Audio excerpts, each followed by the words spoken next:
కార్తీక పురాణం. అత్తవారింట పోలి కష్టాలు, పోలి స్వర్గానికి వెళ్లడం. పూర్వం కృష్ణా నదీ తీరంలో బాదర అనే గ్రామం ఉండేది. ఆ ఊళ్ళో పోతడు అనే ఒక చాకలి ఉండేవాడు. ఆయన భార్య మాలి మహాగయ్యాళి. ఆ వీధిలోనూ ఆ ఊళ్ళోనూ ఆమె ఎవరినీ నెగ్గనిచ్చేది కాదు. ఆమెకు 4 కొడుకులు, వాళ్లందరికీ కూడా వివాహం జరుగుతుంది. మొదటి 3 కోడళ్లు కూడా అత్తగారి మాదిరిగానే గొడవలు పెట్టుకునే రకం. అందువలన మాలి ఆ 3 విషయంలో తగ్గి ఉండేది. 4వ కోడలు పోలి అంటేనే ఆమెకు మహాలోకువ. పోలికి అణకువ, దైవభక్తి ఎక్కువ. పోలి భర్త కాస్త మెతక మనిషి, అందువలన ఆమె ఆ ఇంట్లో మరింత అలుసు అవుతుంది. అత్తతో పాటు మిగతా 3 కోడళ్లు కూడా ఆమె పట్ల చాలా కటువుగా ప్రవర్తిస్తూ ఉంటారు. వాళ్లంతా ఏ పని చేయకుండా మొత్తం పని అంతా కూడా పోలికి అప్పగించేస్తూ ఉంటారు. దాంతో పోలికి చాలా కష్టమైపోతుంటుంది. పోలి చాలా కష్టపడుతుందని తెలిసినా భర్త ఎవరినీ ఏమీ అనలేని పరిస్థితి. పాపం ఊళ్ళో వాళ్లు కూడా పోలి పరిస్థితికి జాలిపడుతూ ఉంటారు. ఆమెకి ఆ ఇల్లే పంజరమైపోయిందని చెప్పుకుంటూ ఉంటారు. ఇలాంటి పరిస్థితుల్లోనే కార్తీక మాసం వస్తుంది. మాలి తన 3 కోడళ్లను తీసుకుని రోజూ నదీ స్నానానికి వెళ్లివస్తూ ఉంటుంది. అక్కడ వారు దీపాలను వెలిగించి వస్తుంటారు. పోలిని ఇంటి దగ్గరే ఉంటూ పనులన్నీ చూసుకోమని చెబుతారు. పోలి ఇంటి పనులతో సతమతమవుతూ ఉంటుంది.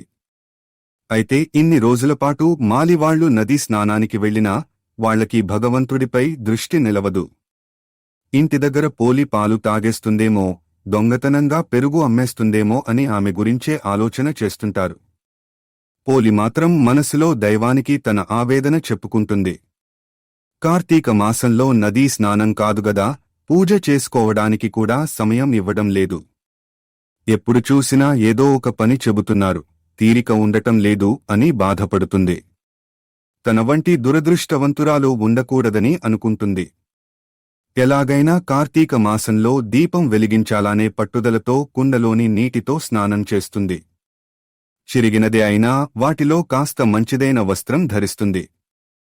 ఒక గుడ్డపీలికను ఒత్తిగా చేసి కవ్వానికి అంటిన వెన్నను తీసి దీపం వెలిగించి భగవంతుడికి నమస్కరించుకుంటుంది. అత్తవారింట అనేక కష్టాలు పడుతూ కూడా తన నామాన్ని స్మరించిన పోలి తనని పూజించడానికి సమయం లేదని ఆవేదన చెందిన పోలి ఎలాగైనా కార్తీక దీపాన్ని వెలిగించాలని ఆరాటపడిన పోలి నిజంగా ఆమె గొప్ప భక్తురాలు అని విష్ణుమూర్తి అనుకుంటాడు.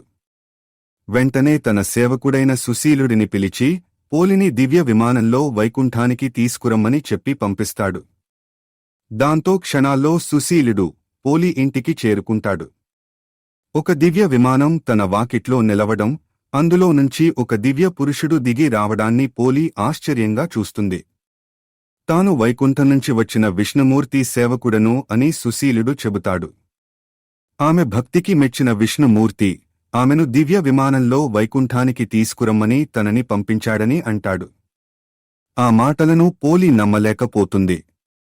ఆమెలో ఆనందాశ్చర్యాలు చోటు చేసుకుంటాయి.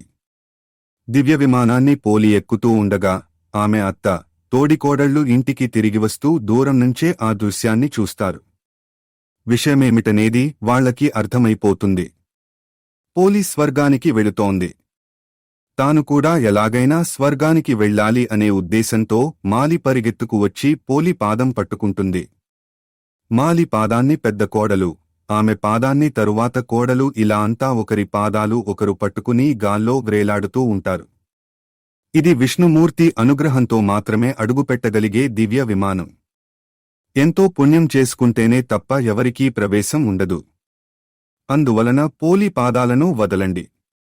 మీరు చేసిన పాపాలకు నరకమే శరణ్యం, మీరు వెళ్లవలసింది అక్కడికే అని సుశీలుడు అంటాడు. అయినా వాళ్లెవరూ ఆ దివ్య విమానాన్ని వదలకపోవడంతో మాలి చేతులను సుశీలుడు నరికేస్తాడు.